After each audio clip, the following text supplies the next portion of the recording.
Right, good morning everyone. It's a very small and select group here, but that's fine. My name's Laurie Scott. I'm Director of Operations for Plan Care at the Royal Berks NHS Foundation Trust. This is my colleague Charlotte. Hi, I'm Charlotte Wood. I'm Cancer Pathways Manager at the Royal Berkshire Hospital in Reading. Chris Lowry, who's my cancer manager, is unfortunately not able to be with us today as his wife is about to have a baby, like literally any minute, and so he's pulled out. It's all a question of priorities. His obviously are wrong, but we'll worry about that later.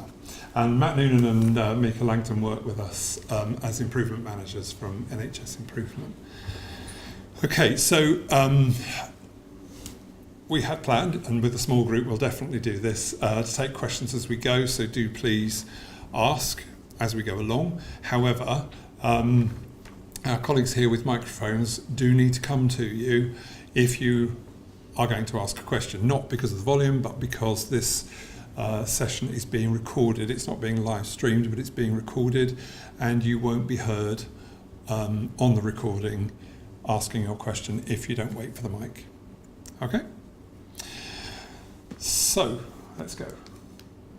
So this is about, our session is about the importance of strengthening operational governance in cancer performance.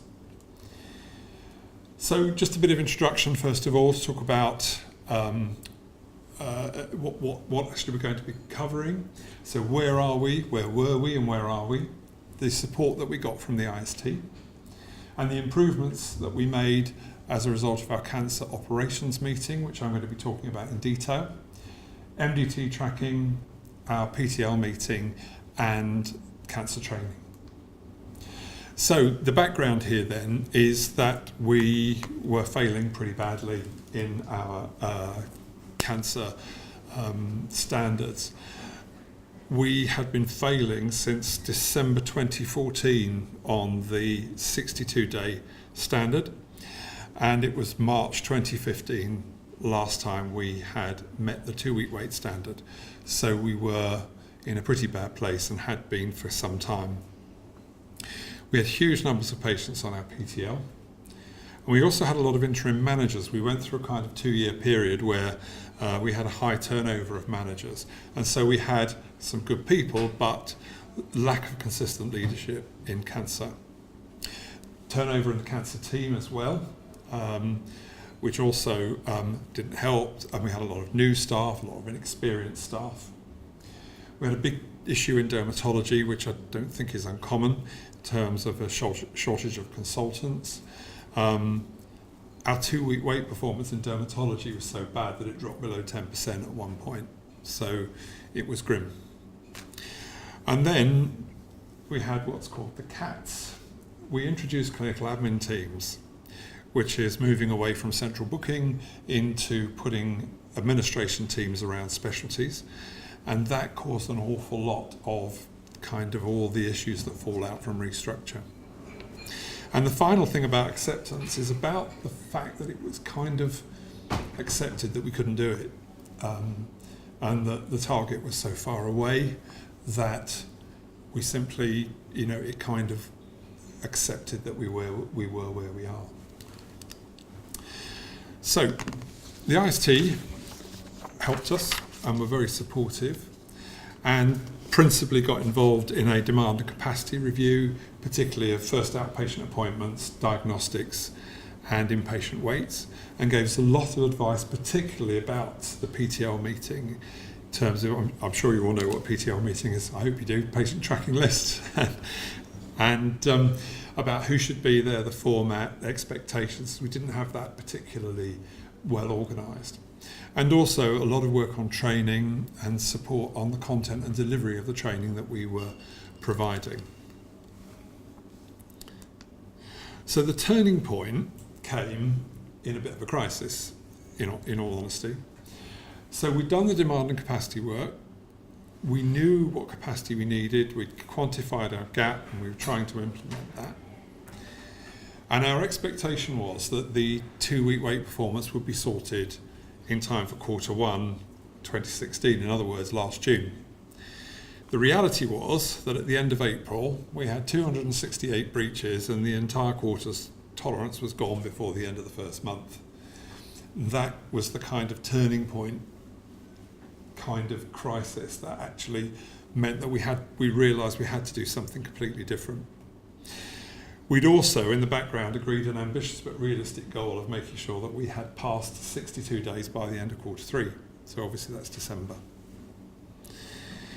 So what we did, and I'll explain what this is in a minute, is we set up what we call a cancer ops area. So this is a specific area in the ops centre in our hospital that's dedicated to cancer. And each of those sheets that's on the wall relates to each of the cancer specialties. And what we do every day, and I'll go through a little bit more detail in a moment, is that we have what we call a cancer ops meeting on a daily basis at 10 o'clock. And we go through exactly where we are on a daily basis with the 2-week wait, where we are with diagnostics, and where we are with 62 days. So that's what you're looking at there. So what it gives us is a snapshot of breaches and referrals. And what we ask, and all the specialties attend every day, and what we ask is that they bring us how many breaches they've got and why, how many unbooked patients they have over 7 days, who, in other words, that have been over a 7-day wait, the total number of unbooked patients, and the referrals received the previous day. And they bring that information every day at 10 o'clock. And then what we provide in response to that information is challenge for the breaches, including a zero tolerance for capacity-related breaches, advice on difficult patients and referrals. We provide information about the average number of referrals. And the other thing we do as these meetings have matured is that we don't accept one offer to the patient as meaning choice. You can't use that as a patient choice excuse, if that's what you want to call it. So all the specialties come, and we get booking officers, we get service managers, we get directorate managers. It tends to kind of mix and match, but each specialty has to be represented. It's always chaired by a senior person, and that senior person moves around, so it might be me. We've had Director of Finance do it. We've tried to change it up, because what we are trying to do is to impress on everybody how important it is and how it's seen as important right at the top of the organisation. The important thing, which we are quite keen on at the Royal Berks, is visual management. We have everything up for everyone to see all the time, which is something about being transparent, which is obviously important, but it's also something about the fact that if you can see it, it kind of makes it more there. It's very, very quick to set up, and we actually, to our surprise, found that it's led to very engaged and empowered teams who can own the pathway, because we weren't quite sure how it would work. And actually, we've been asked in another forum, how do we actually get the attendance as good as it is? And it is good and consistent, and that is because the people who come to the meeting get something out of it. Because if they've got some issues they can't resolve, we will take them away. You know, if a GP is sending in some referrals that are totally inappropriate, we will take that away and deal with it. Okay, and we're talking about 5 to 10 minutes every day, that's all. So we have executive and operational buy-in to this. And the most important thing about it is that it's not a repeat of the PTL meeting. So it's not about going through every single patient in detail. This is about looking at the broad numbers and how many referrals we have, how many breaches we potentially have in the system. It's quick and easy. I mean, it really is. 10 minutes is a long meeting. And it's supportive. And again, I think that's why we get the buy-in. It has a very high priority operationally, and the teams are really clear about what it is they need to do.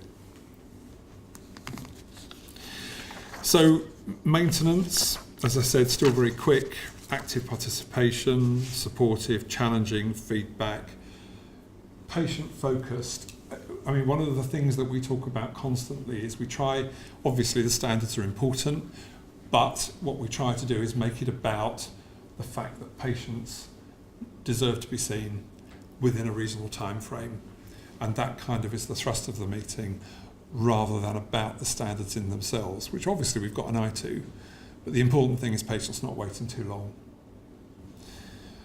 Okay. So it's matured a bit, as we said, it's kind of moved on. To start with, we were just looking at the 2-week wait.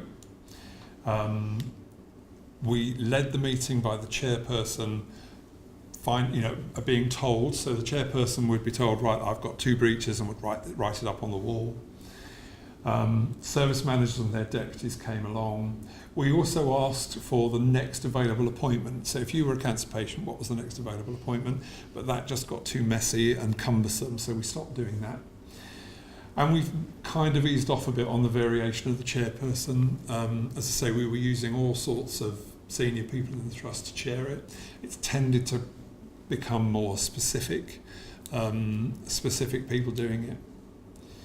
So now we've expanded it from the 2-week wait outpatient appointment to radiology and endoscopy. So radiology come every day, and they say what their wait times are and how many breaches they have, if they've got any, and how many patients they've got waiting for more than 7 days in each of their kind of treatment, in each of their modalities. So they report CT separately. And they also tell us what the waiting times for reporting is on a daily basis.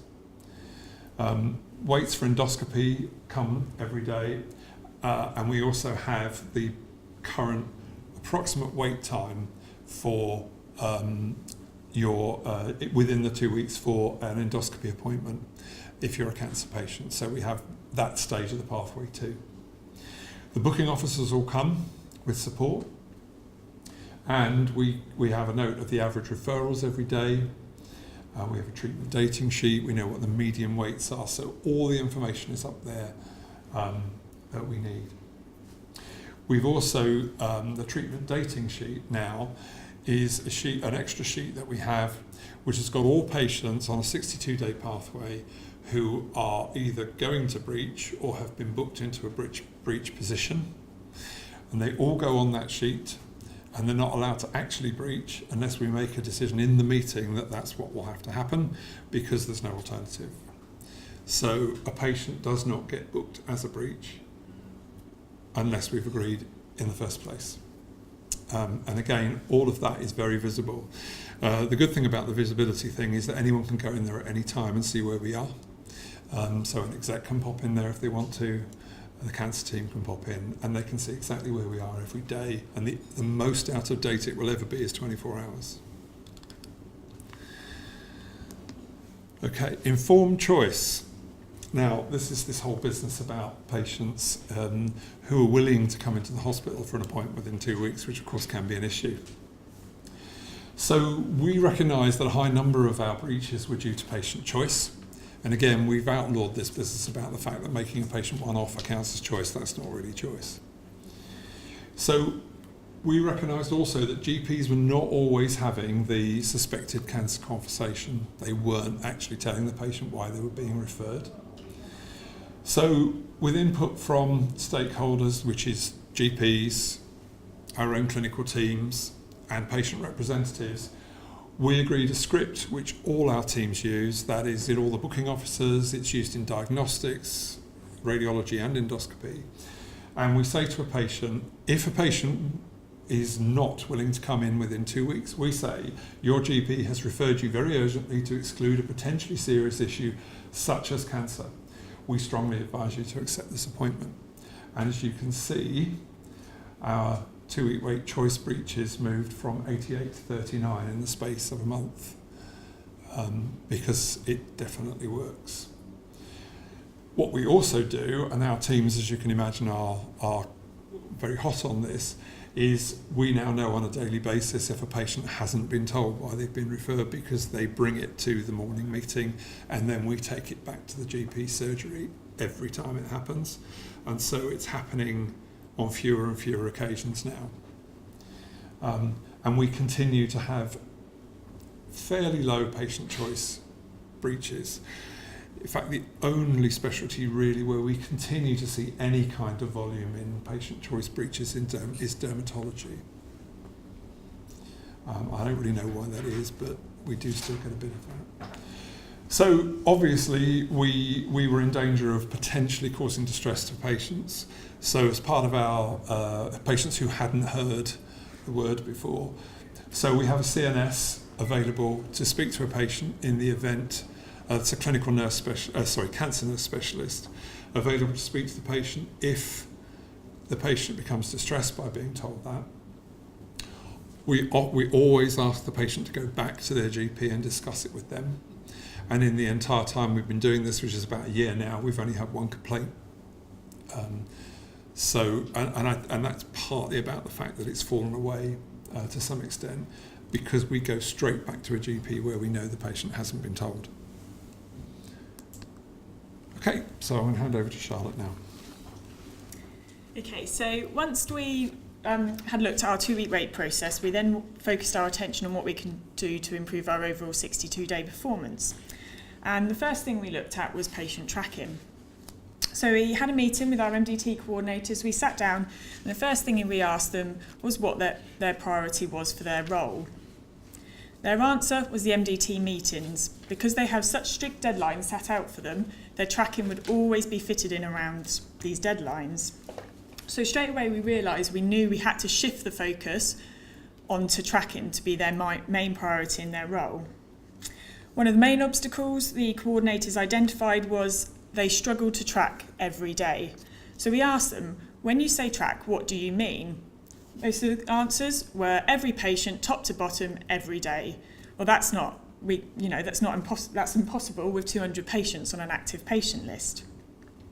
So we asked them and came up with some suggestions on what we can do to allow our coordinators to track every day. So the first thing we looked at was how we could develop InterFlex to support them. If you're not familiar with InterFlex, your trust might be using Somerset. They're very similar cancer databases, but the one bonus we have with InterFlex is we can make changes to the database ourselves. And we have a data team that can make those changes, and if we need something, it tends to be done that day. So the first thing we introduced was a next action and an action date box. So you can see on the very end, this was meant that they didn't have to track every patient every day.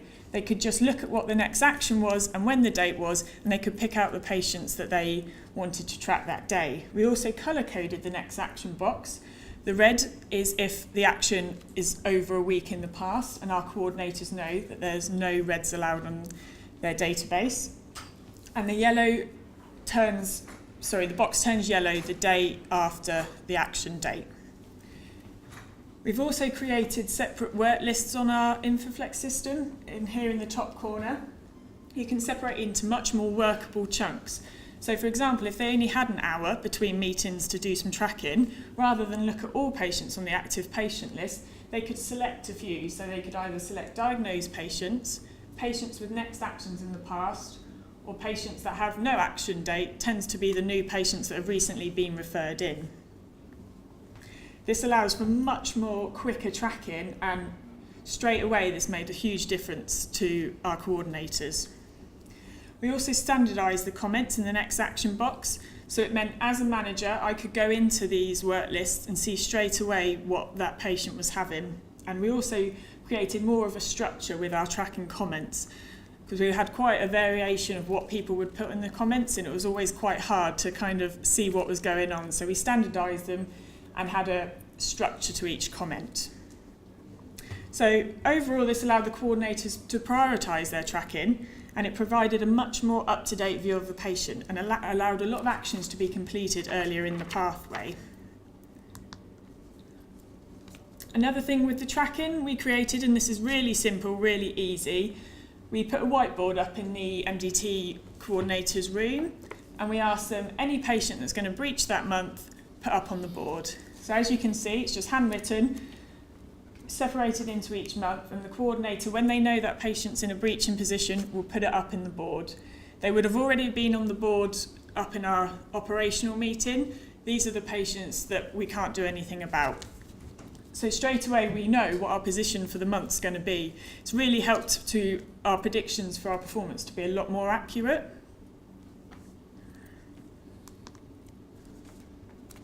Okay, so once our focus of our tracking had changed, we then looked at formalising the process of our PTL meetings. When we started this back in about January 2016, we used to just have one meeting to discuss all specialities. This was about 7 hours long, and it was soon realised it was really ineffective, especially for us that had to sit in it for 7 hours. By the end of the meeting, you've kind of fallen asleep a little bit.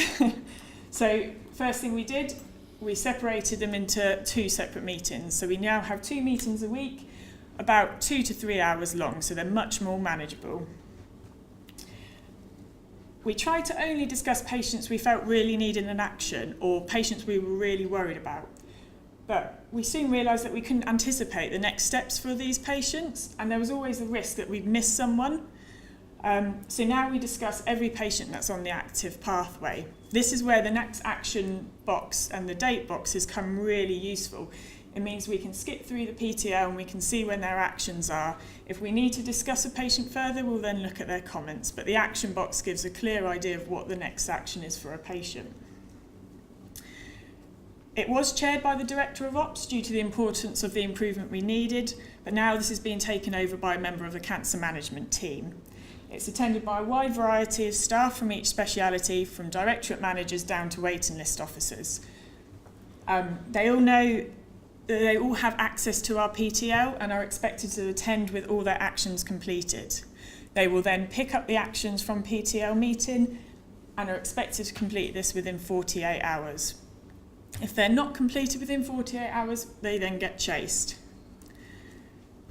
One thing we did try to do that didn't work out very well was we tried to make the PTL smarter. We tried to make it available as an access database, but unfortunately we failed. We didn't have the knowledge skill base to be able to carry this out. We tried to separate it into lots of different colours, lots of different sections, and it just got too complicated and actually extended the meeting quite a lot. So we now have an Excel PTL that I update daily, and it goes out to all specialties on a daily basis. But we are currently working on a PTL that's available online via a data warehouse.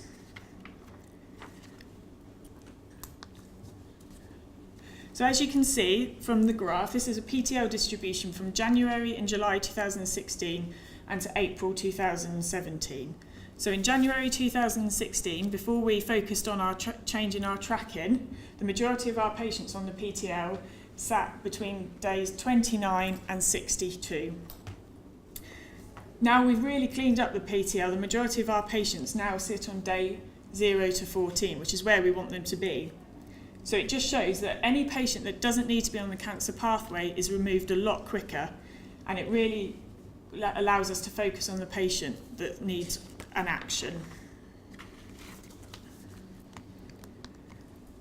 Okay, so one of the things that came out of our IST review was our training of cancer to our clinical admin teams. A lot of the clinical admin teams had little or no knowledge of what the cancer targets were and what the implication was if a patient breached. So we created a cancer training session and we delivered it to all members of a clinical admin team that deal with a cancer pathway patient somewhere along their pathway. It covers a brief overview of what the targets are and different scenarios that may arise while dealing with these patients. So we now roll this out on a monthly basis. Originally, when we first implemented it, we did it more often and went around different clinical admin teams, but now we do it on a monthly basis for any new staff or any staff that want to refresh a training. We're also hoping for it to be included in all trust inductions. So we constantly look at ways we can improve the training, and we update the training based on the feedback we receive from each session. One thing we have created is a handout with a breakdown of the targets for attendees to take away with them, and they can put them on the desk and they've got the targets there in front of them. Our next step is to roll out cancer training to all our clinicians. And I'll pass back to Laurie for a summary. Okay. So the question, I suppose, is where did it get us all? By the end of Q1, we were back achieving the 2-week wait standard. As I said, our trajectory said that we would achieve 62 days by the end of Q3, and in fact we achieved it at the end of Q2, and brought the whole thing forward, which was, I have to say, by accident. But what we'd realised we'd done was, because we tackled the beginning of the pathway first, and when we thought we'd got that under control, we then tackled the diagnostic phase of the pathway. What we were actually doing was pulling patients forward all the time, and what that meant was that, to some extent, not entirely, but to some extent, the end of the pathway was taking care of itself, because we pulled everything forward, which analysing it was how we managed to do that, and we continue to do so.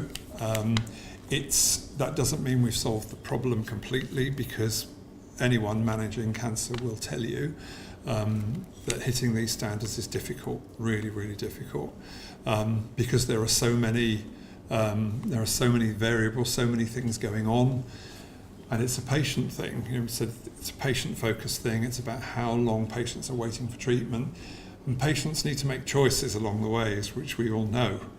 I am not a fan of rushing patients through cancer pathways. It's not right. But they do need to be given the opportunity to go through the pathway quickly if that's what they want. So with all those factors playing in, it is notoriously difficult to manage cancer. So in summary, we did have a patient-focused approach. It was a logical approach, broken down into manageable chunks, as I just described. We had a complete culture change regarding patient choice, because patient choice was being used as an excuse rather than a reason why patients weren't being booked within target. And an ethos that we must push for continuous improvement, which we have seen as we've done this. And I do think the visibility thing is a big issue in that, because when people can see it and watch it being measured on a daily basis, then they're more inclined to do something about trying to improve it. So that's the end of the presentation part, so we'd be very happy to take any questions you might have now. Really interesting presentation, very, very informative. Could you talk a bit about the action tracker and how you dealt with chasing actions? Was there a specific methodology or tool that you used to do it?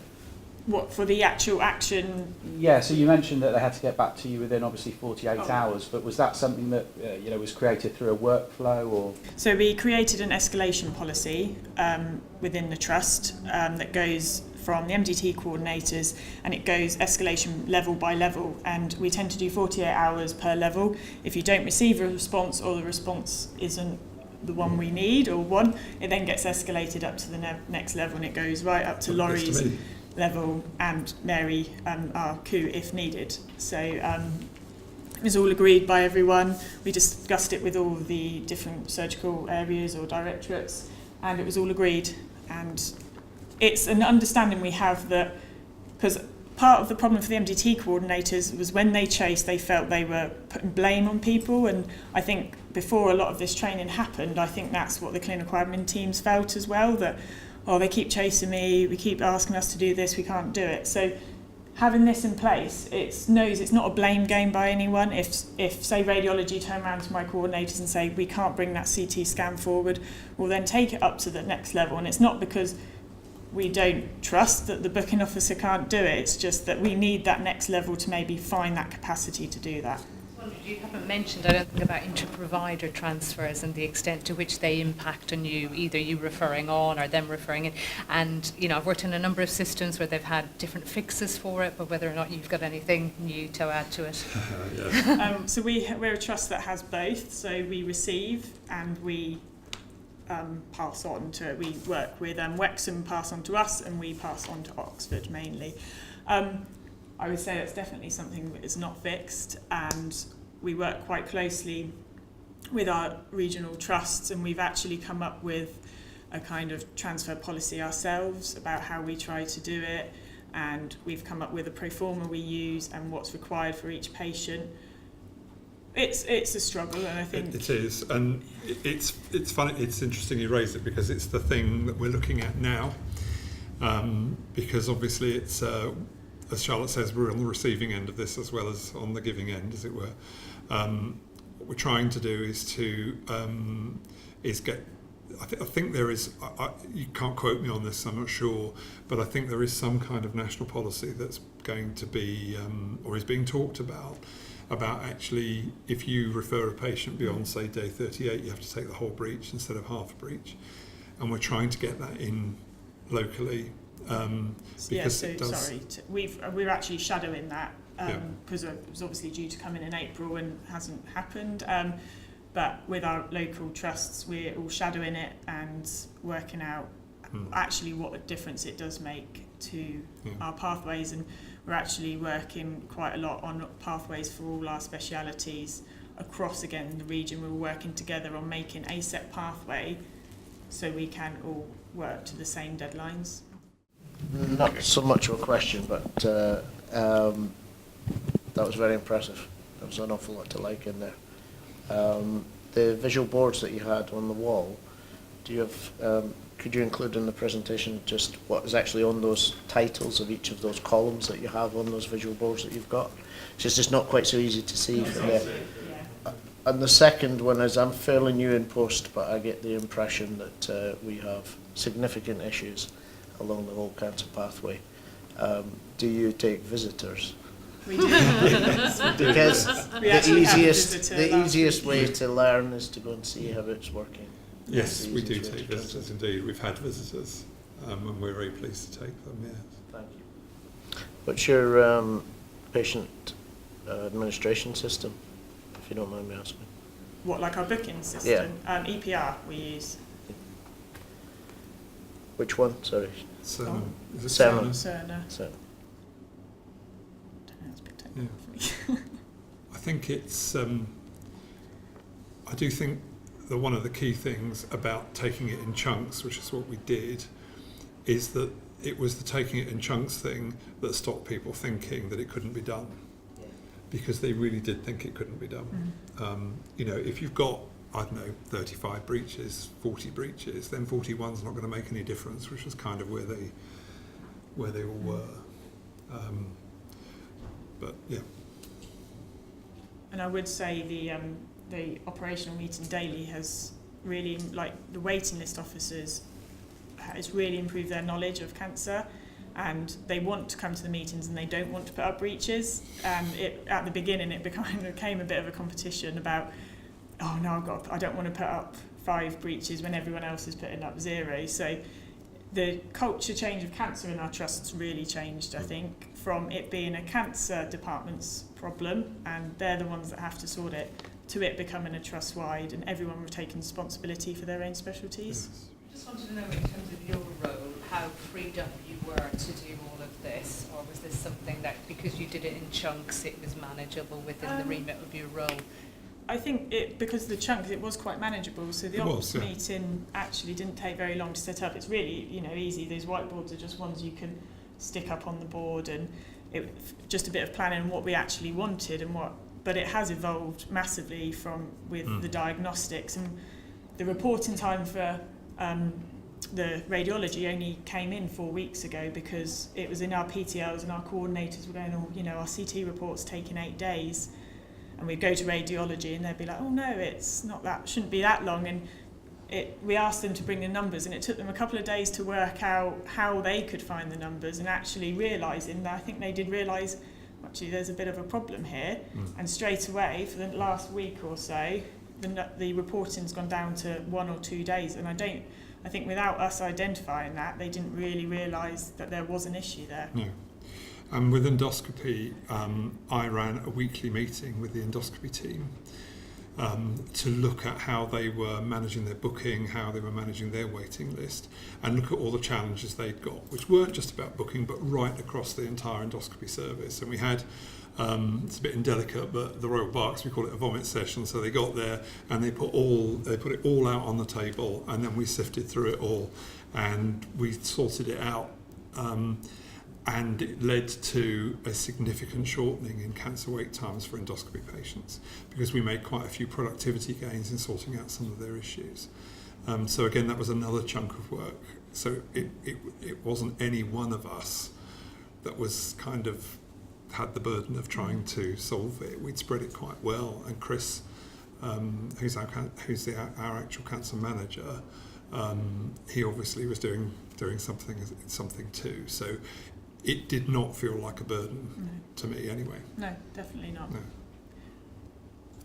And then in terms of clinical leadership, how did all of this play through to, presumably you've got a cancer board, you have a lead nurse for cancer, a lead clinician. How did they get involved and draw in the clinical leads? So we had we had kind of two levels really. We had a large cancer meeting, a bigger cancer meeting once a month with the CCG and our senior clinical team and ourselves, which was more about how can the system support this. And then we had a weekly cancer action team, which was clinical staff, who also met every week to look at how we were progressing and what did we need to do to tackle the problem. So those things were happening. We had very good clinical buy-in.